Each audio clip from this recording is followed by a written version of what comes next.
So we at JQ are really thrilled to be here and to be presenting this. The title, as you can tell from your handouts, is Becoming the Hero of Your Own Story. How many of you have read about someone or heard about someone and you say to yourself, I want to be like that person? You might also add when I grow up, but you might just say, I want to be like that person. Show of hands. Great. So we also have done that, and Asher was the one that discovered this, this exercise called the public narrative, the story of us, of self, us, and now. It came from Marshall Gans, who is a professor at the JFK School of Government at Harvard University. And from his background, he knew about Rabbi Hillel, who 2,000 years ago gave us this. Okay, next slide. Okay, yes, that's the one. Who gave us this quote, "If I am not for myself, who will be for me? If I am only for myself, what am I? And if not now, when?" How many of you have heard this before? Great. So think about what this has meant to you. Think about how you have used this in your life. Next slide. So to further talk about what each of those sentences or those questions mean, if I am not for myself, who will be for me? If I don't believe in myself, no one else is going to believe in me. And you'll understand what this means when we get to the actual exercise. The second question, if I'm only for myself, what am I? If I don't care about other people and want to help them, what kind of person am I? How can I justify being on the earth, especially at a time like this? And if not now, when? If I don't act on this right now, it literally might be too late. Slide. So before we go into what the exercise is about, I want you to think about your lives and think about your own stories and think about what ethics you live your lives by and do your work by right now. Just take a moment, 30 seconds, and think about that. What are your values, and how do they fit with the work that you do?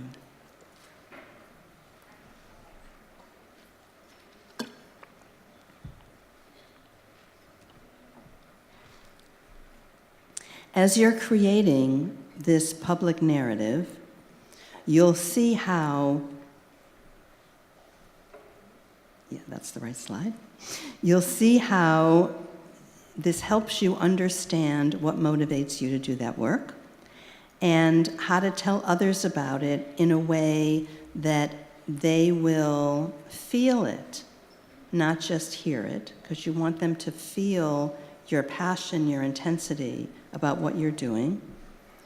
And you'll also show them how your values and your organization's values mirror each other.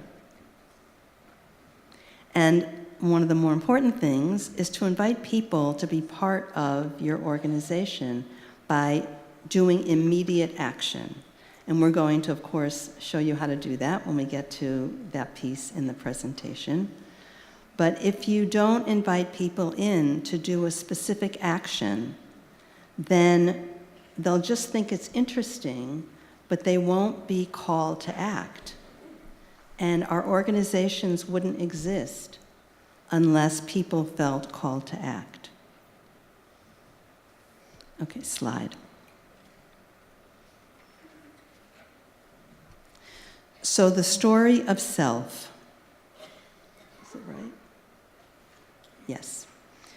So we think about what happened in our lives, What were the values that we learned, and how did we develop our story of self? So we developed our values by seeing people who lived by values that we admired. We did it by seeing people whose values we would never want to emulate, ever. You know, I saw it in my family when I was 5 years old, and my mother was on the phone, and she said to someone, "Oh, I can't go. I have," whatever it was, something else to do. And she hung up, and I said, "No, you don't. Why did you lie?" And she said, "White lies are okay." Now, besides the fact that that's really racist, I was just appalled. It is, really. Think about it. Come on, folks. It's okay to tell white lies? I mean, I didn't know it was racist at the time, but okay. I was only 5. But how can you lie? How can you justify telling any lies? So that was, and you know, that was really an ovarian moment for me. Seminal, ovarian, whatever you choose. That was really a moment for me where I knew I didn't ever want to do that. So we learn by that. We also learn by trial and error. I don't know about you, but I have tried values that were not the ones I live by now, and they never worked for obvious reasons. They might have worked for a little while, but eventually they stopped working. I remember the moment that I realized I couldn't cheat on my income taxes anymore. What can I tell you?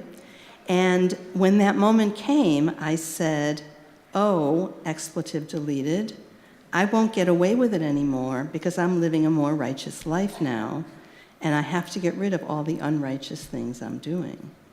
And even though I don't know for sure that that would have happened, but I just felt it. I felt like that's not going to fly anymore. So we do it by trial and error. Some of us had a mentor who helped us develop our values. Sometimes we were really lucky and always had a moral compass. Also, none of us would be in the room right now if we didn't have a set of values that were important for us to have to teach the world what we know.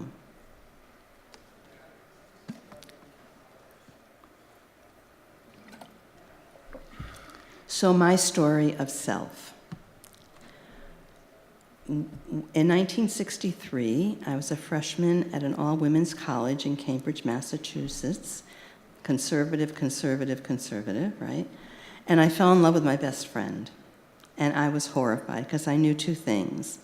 One, my family would completely disown me. And 2, one could not be Jewish and be a lesbian at the same time. Couldn't happen. So I chose being Jewish because that's what my family would have wanted me to choose, and I stopped caring about women, and I found some guy to marry that I thought would be a good father and husband. He was at least one of those. So what can I tell you? He's a pretty good father to our son. He did make a lot of money, so that was another good thing about him. And I gave all that up for this. Can I tell you?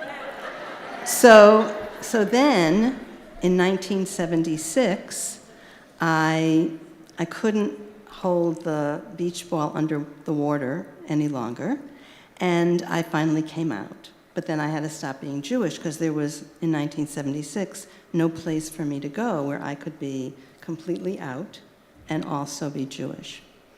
So in 1990, after my father died, I needed to say Yizkor, which is the prayer of remembrance for someone who's died, on the high holidays. And I, as much as I was afraid I wasn't going to be welcomed, I had to follow, I was still enough of a Jew that I had to follow this. I went to a synagogue that someone recommended, and from the bima, from the pulpit, the rabbi said, "We welcome," this is 1990, "gay, lesbian, transgender, bisexual Jews." I couldn't believe it. So it took me from 63 to 90, 27 years, to find a place where I could be all of me, Jewish and queer at the same time. And when I found JQ, I knew that I had to work there because I didn't want anyone to wait 27 seconds before they knew there was a place for them as a Jew and as a queer. And I thought that was the end of my story. It wasn't. The end of my story is that I'm working at JQ, I'm doing inclusion trainings, I'm teaching about gender expression and gender identity, and lo and behold, through a very long process, which I won't tell you now, although I'm writing a blog, so if you email me, I'll give you my blog post. I understood that I am not a woman, I am not a man, I am genderqueer, and the relief that I have felt just in the last couple of years of coming to know this, that I don't have to pretend to be a woman anymore. I don't have to look at other women and feel like they're doing it right and I'm doing it wrong. And I really owe it to JQ that helped me know that even though there are people in my life that are rejecting me because of this, and there are some people that, of course, embracing me, Asher, Amanda. Amanda's reaction was great. I said to her, I'm genderqueer, and she said, okay, what are your pronouns? And I said, I don't have them yet, which I don't. Yes, I'm not wearing one of those pronoun pins because I'm not sure what they are. And so that is my story of self. Now, my story is about my sexual orientation and gender identity. Yours will be about personal experiences that you've had that led you to work in your current organization. So take 5 minutes. There's a handout on everyone's table. Take one of the handouts. I hope there's a handout. And there's a place in it, I think it's on the second page, that it's, yes, on the second page, write 1 or 2 sentences describing your story of self. How did you learn the values that you hold today? And I know that this is a perfect time to talk, and I'm going to ask you to not do that, because it'll be harder to bring you all back. So just take another couple of seconds to finish up what you're doing. And of course, I know that you know this, but you can work on this after the conference today. And in fact, you can call us at JQ, and we'd be happy to come to your organization and as part of a marketing plan, help the organization do a public narrative, the story of self, us, and now. Okay, so now we go from the story of us to the story, from the story of self to the story of us. So, slide. So, what does your organization do? And how does it incorporate the values that you believe in? And what do we each get from working there? And why do we want other people to know about that work? So Asher's going to give you his story of us. And in order to segue into it, to have it make more sense, he's going to give you a tiny piece of his story of self. Thank you, Rabbi Rachel. I was born and raised here in Los Angeles, born to a traditional Jewish family that thought it was very important for me to have the most dynamic, informal and formal Jewish education possible. So they sent me and my brother to Jewish day schools, and after that, Hebrew school, Jewish camp, the whole Megillah. I had an amazing Jewish childhood full of amazing Jewish role models that taught me a lot about the beauty to be a part of my community, what it means to do social action and social justice, And it was an amazing experience. But around age 13 or 14, I realized there was something different about me than the rest of the people in my community. I was attracted to boys, and I looked around. I didn't have any LGBTQ role models, let alone LGBTQ Jewish role models. It'd be another 10 years of feeling like I was the only gay Jew on the planet. I know there's at least 2 others. But I simmered in darkness, and to a point of souring, to be honest. And a decade after coming to terms and understanding that I was gay and actually being willing to admit it, I still had no LGBTQ Jewish role models. I decided that I was going to explore gay identity, and I dove deep into West Hollywood, a very scholarly pursuit. Felt academically enriched at the Abbey, FUBAR, everywhere. And, I had a lot of fun, I have to be honest. But then I realized that I had left one community where a part of me, half of me, had to be concealed and was cut off, to dive into another community where I had to leave the beginning half of my story, the beginning half of my identity at the curb. I don't think I experienced much anti-Semitism by any means. I'm not trying to go down that road, but there isn't a lot of room in LGBTQ culture for people of faith.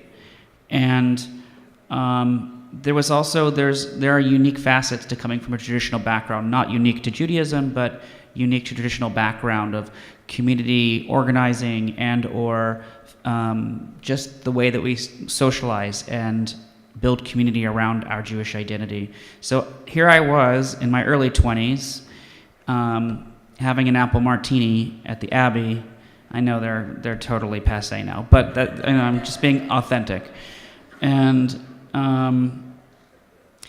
I really felt torn, ripped at the root, which is a phrase that Rabbi Rachel taught me last year or the year before, which is such a beautiful way of saying it, really ripped at the root.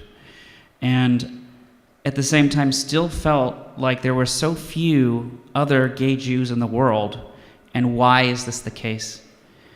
And I remember getting together with a few gay Jewish friends, like 2 or 3 of them, and saying, we can't be the only ones in West Hollywood, gay Jews in Hollywood. It's like, we were the only 2, and only 3. And we decided to start hosting events, from Shabbat dinners to volunteer days at a soup kitchen, to raising toys, to collecting toys and socks and items for my friend's place, and doing things that we were accustomed doing as a community growing up that we wanted to see integrated into our identities as adults, to not just simply live by the academic pursuits of the Abbey. And we were surprised. Lo and behold, we weren't the only 3.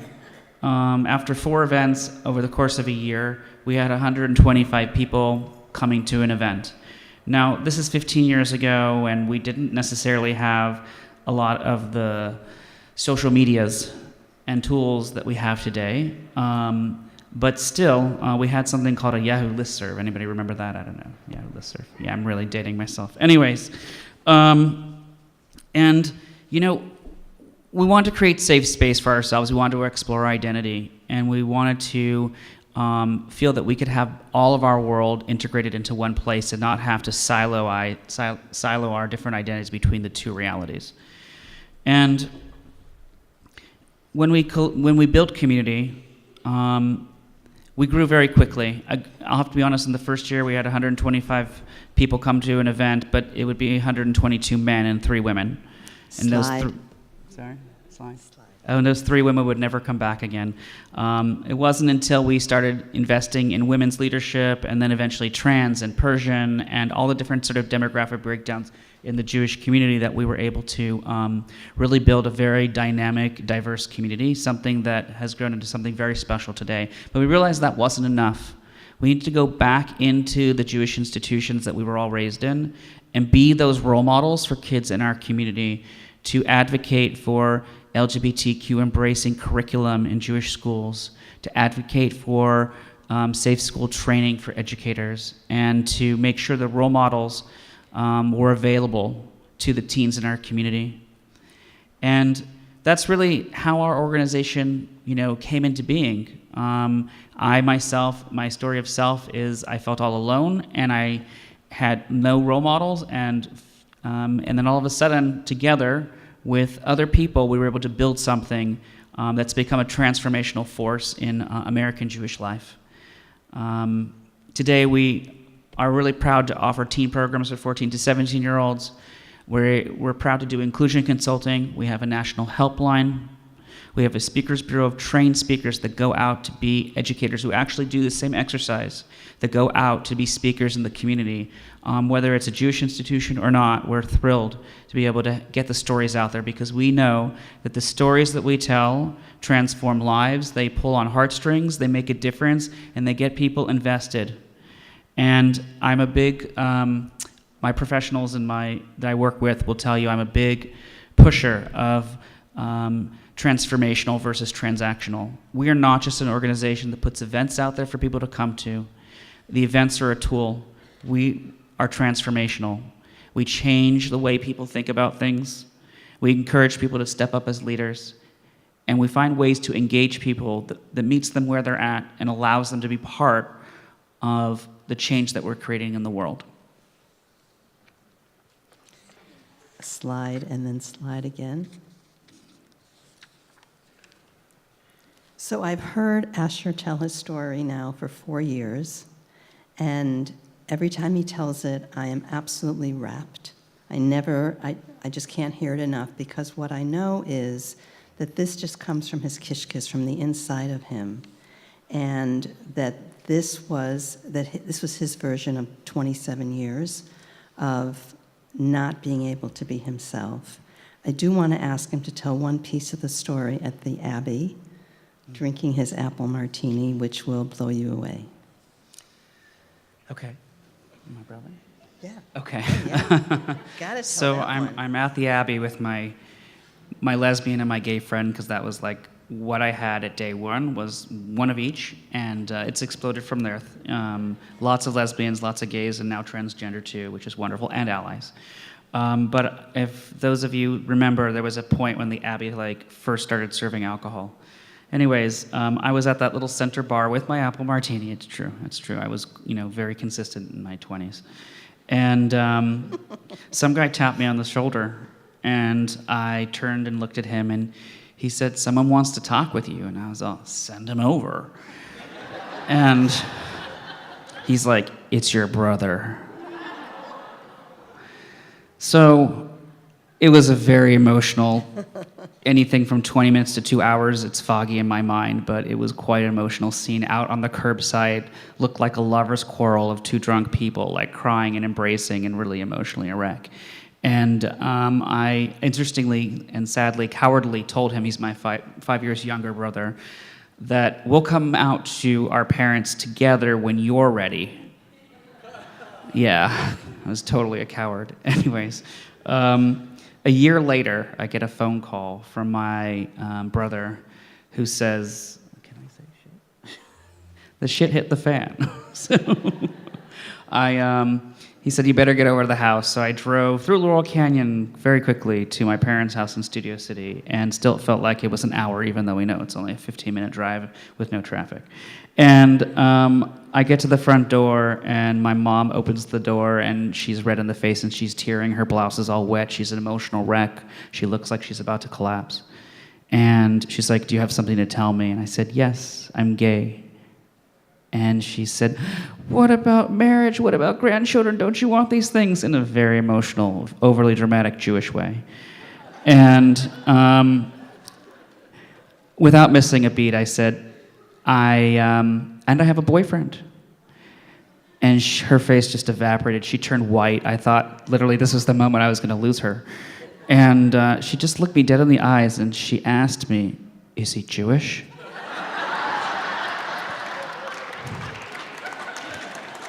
So his father's father was Jewish, so he had a Jewish last name, David Feldman. And yeah, that was a moment of like both like dreading that it had taken 10 years to get to that point, that I didn't want to devastate my parents, and the hope that my brother would actually like, you know, be straight, have children, and like they'd have grandchildren.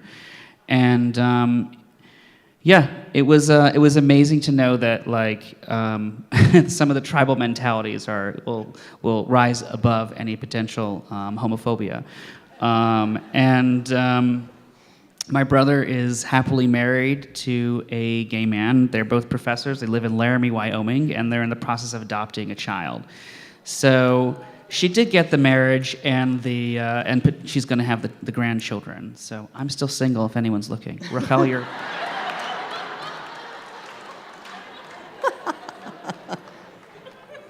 By the way, his mom is completely lovely and just supports us and is an amazing ally.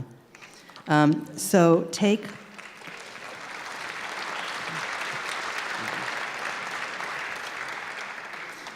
a few minutes and write down your story of us, where you work, how it fits into the values, how it mirrors your own values. Okay, so now you have the beginnings of your story of self and story of us. And we're going to move into the story of now.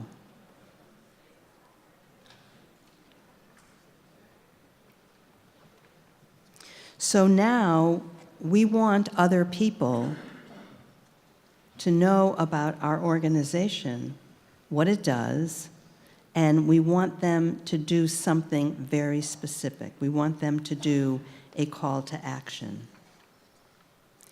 And it's important for them to know how they will benefit from it and the very specific actions that you want them to take. Slide. Yeah. So very often, you know, we'll do our story of self, story of us, and then a call to action, as Rabbi Rachel just mentioned, and you can make up your own call to action. You want to get people invested in the story and to join your us. It's an amazing opportunity to engage people and not just ask them to come to your organization, but to get them bought into the narrative behind it and make them a part of the story. For us, a simple suggestions. There could be more complicated ones, but simple ones can be: go to our website and sign up for our newsletter. You can all do that right now, by the way. Pull out your smartphones, and you can very easily go to jqinternational.org/join us, I think. I can't turn my neck that far, but sign up. Thank you very much. And you can join our listserv. You can also go to our Facebook page and like us, because, you know, liking us is a lot of street cred that we like. And also, most importantly, you can invite us. We don't care if you're a Jewish organization, Muslim organization, Zoroastrian, secular, Latino, African American, Caucasian, Marjan, whatever your organization is. We really would love for you to invite us to your organization so that we can present LGBT inclusion training to your stakeholders. And present how to do a public narrative for your organization to help its marketing plan. So take 5 minutes or 2 minutes and write down at least 3 calls to action for your organization. If you can only think of 2 call to actions, your third one can be find Asher a husband. His mother would love you. Which is more valuable than me loving you, but I'd love you too. Exactly. Okay. Take a few more seconds and write down any other calls to action. And we're going to open the floor to questions about this process, or about JQ, or about the Abbey, whatever. Recipes. Asher's the one for recipes, OMG.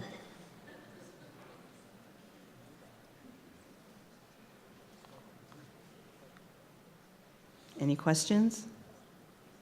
We did that good a job, come on. You've got to have questions about the process. Yes. One second. Does someone have a microphone to go around? It's okay, we'll repeat it.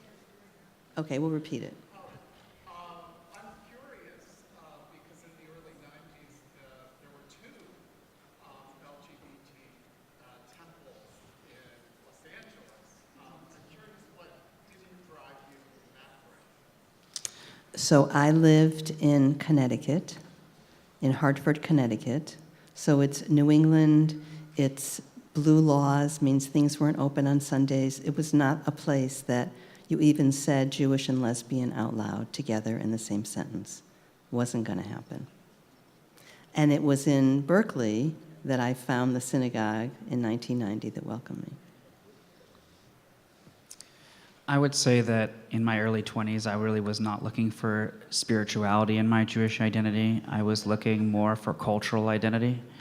And to be honest, the Judaism I was raised with was much more traditional and a different sect than the synagogues, the queer synagogues in Los Angeles, both who we work with amazingly now and do so much work together that really helps the entire community. They're wonderful partners.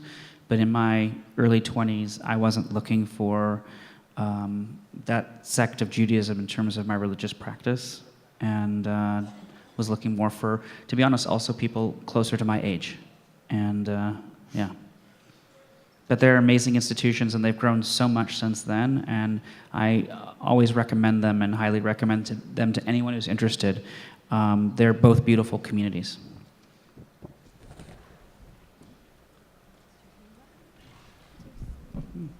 Any other questions? Great. Obviously, your gay side of Judaism, how well is the rest of the Jewish community accepting you? Wait, that's a great question. So we are the queer Jews. How does the Jewish community welcome us? So it depends on which denomination. The ones that are more liberal, so Reform, Reconstructionist, conservative, are much more engaging. And they're the ones that call us, or we go to them for inclusion trainings. And the response that we've had from synagogues and other organizations in LA has been amazing. For example, the Jewish Federation and the Jewish Community Foundation gives us money every year for what we do, which when I was growing up, again, they would never have said the word lesbian or gay or anything else in their organization's halls.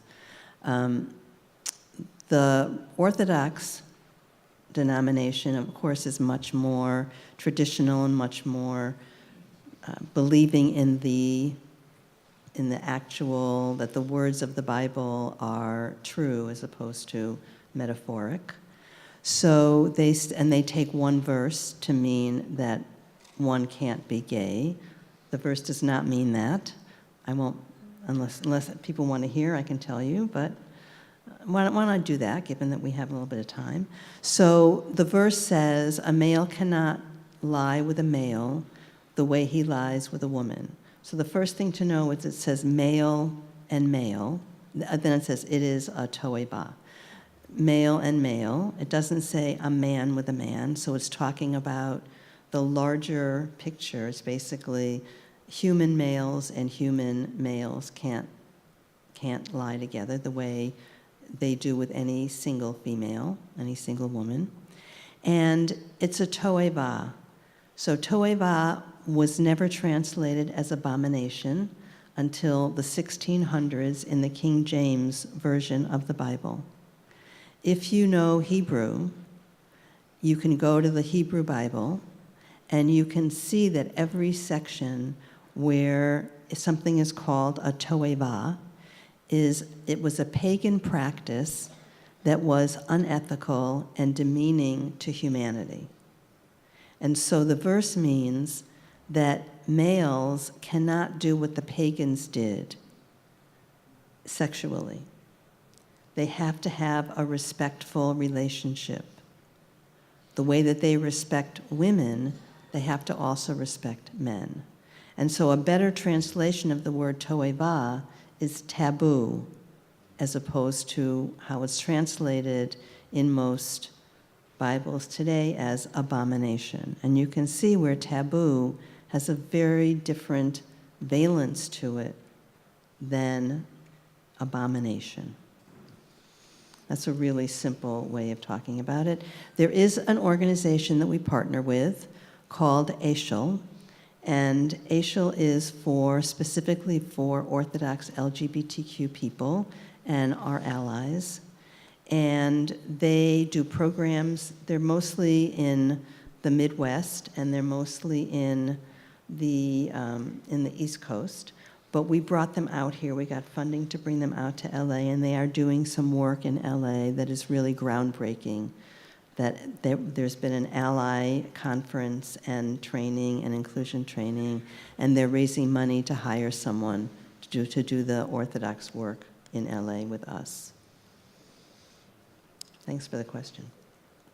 I think that, well, first I'd say that I may not be gold star, but the way I've lied with a man is not the way I've lied with a woman. So I think any gay man knows that just by default it's the case. But I would say that, I know I'm so inappropriate.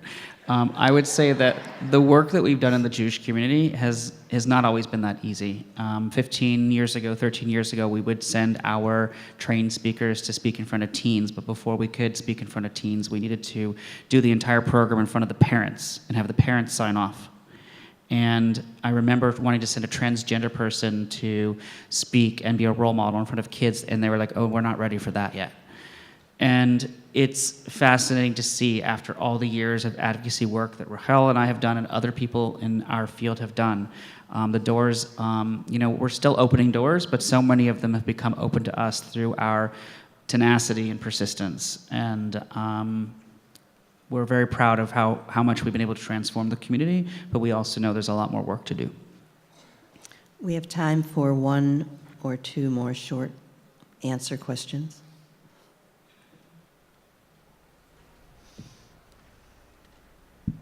So, okay, great. How would you approach a more orthodox person of your religion in order to kind of begin to allow them at least to tolerate you, especially if it's within your own family? Great question. So how would we approach people who are Orthodox, especially in our family, to begin the conversation with them? So one of the things that's said most of the time is, besides the toeva piece, is that what you do is disgusting. I had a landlady, who I wasn't out to obviously, tell me that what gays did was worse than what dogs do. And I said to her, how long were you married to your husband? And she said, 50 or 60 years. And I said, did you spend all your time in the bedroom with him? And she looked shocked. And she said, of course not. And I said, well, no one spends all their time in the bedroom. People have relationships, just like you had with your husband. And then she told me that she would never, that if her son, her beloved son, Ami, was like that, she'd never see him again. And I said, that's just really a pity that you would never see your beloved son again. So when I approach people, I meet them where they are. And I ask them what their objections are, and I approach them with the reality of our lives. And if it's for children, people say, well, kids are too young to know about this. And I say, no one's too young to know about love. And that's what we're talking about. We're not talking about what we do in the bedroom, we're talking about love. And if I don't proselytize, if I don't say, but you're wrong, and what you're thinking is ridiculous, if I meet them as a human being and feed back to them what they say in a way that explains what we do differently from what they think we do, then they're at least meeting a human being, and they're not meeting a stereotype. So that's the best I can come up with for now. So far, it's worked. I imagine there'll be a time that it won't work, and then I'll figure something else out. So, you're welcome. Slide. So, there maybe are index cards on your table, maybe not. If they're not, then take your handout and on the back of it, write down what your experience was of working on your own public narrative and what more you want to, just a couple notes about what more you want to say.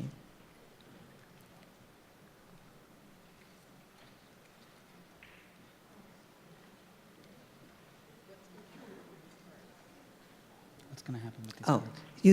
use the cards, this is what this card was for, to put down what your experience was of creating your public narrative.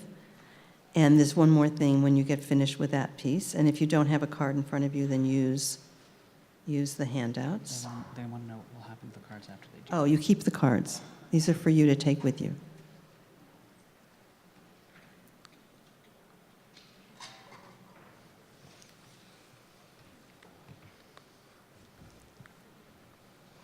And I'd like you to write down, in addition to that, a word or a phrase that you're taking from it. So what I'm taking from today for myself is joy. What are you taking?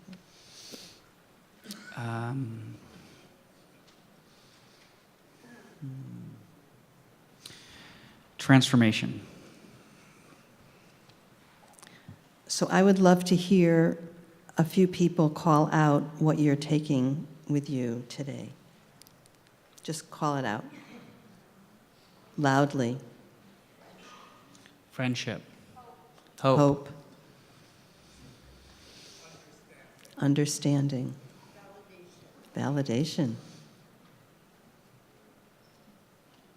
Okay, so you get the idea of what an event like this, what 1 hour, how much it can change your lives, and how much hope and inspiration and joy you can take from it. Reminder that we're here. We're going to be here a little bit afterwards if you want to stop and talk with us.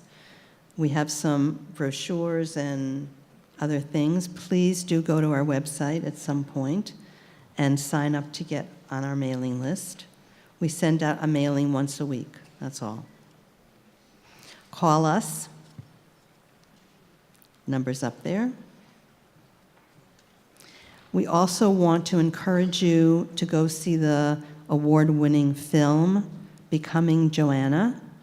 It's being screened this afternoon. It was already screened. I'm sorry? It was already screened, but Oh, we encourage bummer. you to see it on your own. It's a really inspirational story. How? It's, as we say in our public narrative, we think it's really vital for our stories to be told and to be heard. This is a story along a series of stories around gender, gender fluidity, and these are stories that are less heard in our community, and it's a very inspirational one. So go to the website of Gender and Media and Youth. I don't know. Sorry, I don't remember the name of it. I apologize. But it's got all those words in it. Jonathan, are you here? No. Jonathan. Okay. Anyway, it's also in your program apparently. So I think it's Youth and Media Gender Project. that's what it is. Youth and Media Gender Project. Youth and Gender Media Project? Project. That's Thank what it you. is. At least we knew the words. Anyway, thank you so much for being here. It was really inspirational for us to be here and talk with you. And please remember that we're here to help. Thank you.